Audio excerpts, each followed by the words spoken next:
Committee के उपाध्यक्ष पूर्व मंत्री राजकुमार पटेल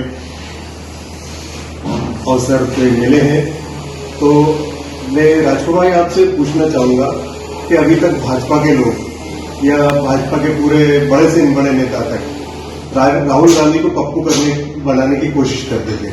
वो कई हद तक वो उस बात में लोगों तक पहुंचाने में सफल भी रहे थे, लेकिन पिछले दिनों में भी देखने में आया है कि चाहे कोविड का मामला हो, राहुल गांधी ने पहले कहा था कि नहीं कोविड आने वाला है। फिर जब ये किसानों का बिल लाए थे, जब राहुल जी ने बोला था कि आपको ये वापस लेना पड़ेगा, और वापस लेना पड़ा।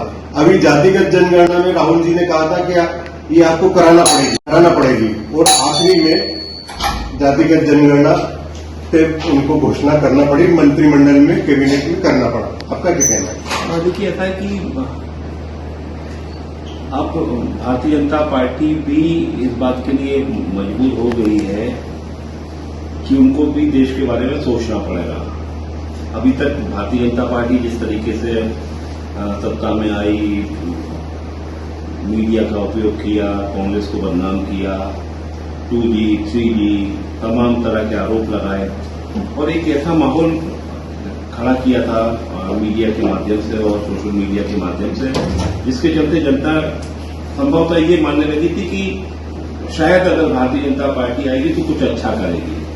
लेकिन अब ये तय हो गया 10-11 सालों के अंदर कि आम आदमी की भारतीय जनता पार्टी के शासनकाल में कोई ज्यादा पूछ परख नहीं है, क्योंकि एक जो बेसिक अंतर है कांग्रेस और भारतीय जनता पार्टी में, वो इस बात का है कि Bharatiya Janata party rightist party है। वो चाहते हैं कि जो कुछ भी हो वो निजी हाथों में होना चाहिए। हमारा कांग्रेस की ये नीति है कि जो बड़े बड़े काम हो वो सरकार के हो, छोटे काम व्यापारी हो और सबको मिले, उनका भी काम चले। और 10-11 साल में ये भारत ने भी देख लिया कि हमारे इस देश की सारी संपदा निजी हाथों में सौंप दी गई। आज ही आपने देखा होगा केरला में एक निजी पोर्ट का उद्घाटन हुआ, जिसका बड़ा प्रचार प्रसार हुआ कि देखो इतना बड़ा पोर्ट बन गया। भारत में पहले से ही बड़े बड़े पोर्ट हैं। ऐसे बात तो जनता को और इंतजार कर रही है, और जनता चाहती है कि देश के लिए काम होना चाहिए। तो अब जनता पार्टी भी स्वीकार कर रही है, क्योंकि किसानों की लड़ाई कांग्रेस लड़ रही है, मजदूरों की लड़ाई और जातिगत जनगणना की जो बात आई है, इससे देश की जो स्थिति है वो निकल के सामने आएगी।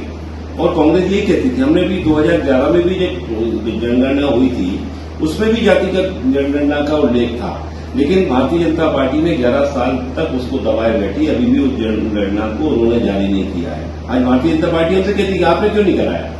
तो 2011 में जो जनगणना हुई थी उस जनगणना के अंदर भी जाति का कॉलम था, लेकिन भारतीय जनता पार्टी अभी जिस तरीके से कराना चाहती थी वो उस पर उन्होंने बिल्कुल खुला इनकार कर दिया था।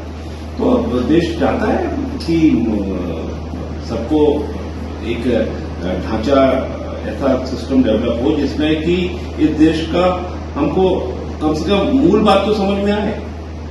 तो जरूरी था। राहुल गांधी जिस तरीके से देश में अपनी आवाज को बुलंद कर रहे हैं वो मुझे लगता है देश के लिए अच्छा है। और एक विपक्ष अगर मजबूत हो रहा है तो जनता को इससे लाभ होगा। धन्यवाद।